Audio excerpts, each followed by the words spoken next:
In today's video, I'm going to teach you how to add prices to a WooCommerce variable product. If you're managing an online store using WooCommerce, you'll often find yourself needing to add varying prices for different product options, like sizes or colors. Let's dive into how you can easily achieve that. First, head over to your WordPress dashboard. Once you're there, navigate to the Products section. You want to click on Products and then All Products, which will bring up a list of all the items available in your store. From here, you have two choices. Either click Edit on an existing product you wish to modify, or opt to create a new one. For today's walkthrough, we're assuming the product you're dealing with is, not surprisingly, a variable product. So let's set that up together. Once inside your product's details, scroll down until you reach the Product Data section. You'll find a drop-down menu there. Make sure you select Variable Product. This choice allows you to set different attributes and prices for this item, catering to various customer preferences. Now, let's create some attributes for your variable product. Go ahead and click on the Attributes tab, which is within the Product Data section. Here, you can either select an existing attribute, such as size or color, or you can create a custom one that suits your particular needs. After naming your attribute, you'll need to input the attribute values. Say, for instance, it's sizes.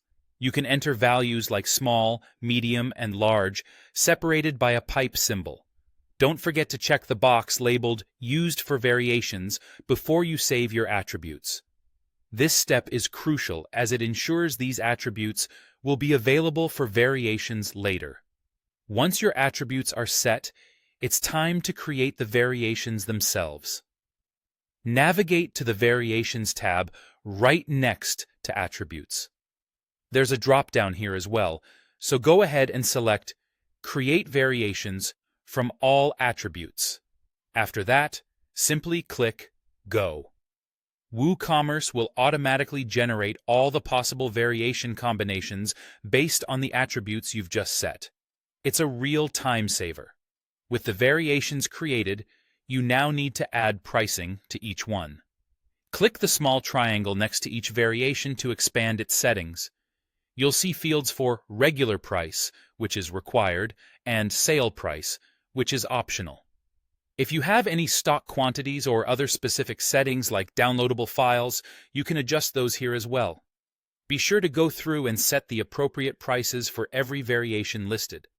Once you've entered all the necessary details, click Save Changes located within the Variations tab. Finally, you'll want to ensure everything is up to date, so scroll back up to the top of your product page and click either Update or Publish. And that's it. You've successfully added prices to a WooCommerce variable product. I hope you found this guide clear and helpful for your online store management. Thanks for watching, and be sure to check out other tutorials for more WooCommerce tips.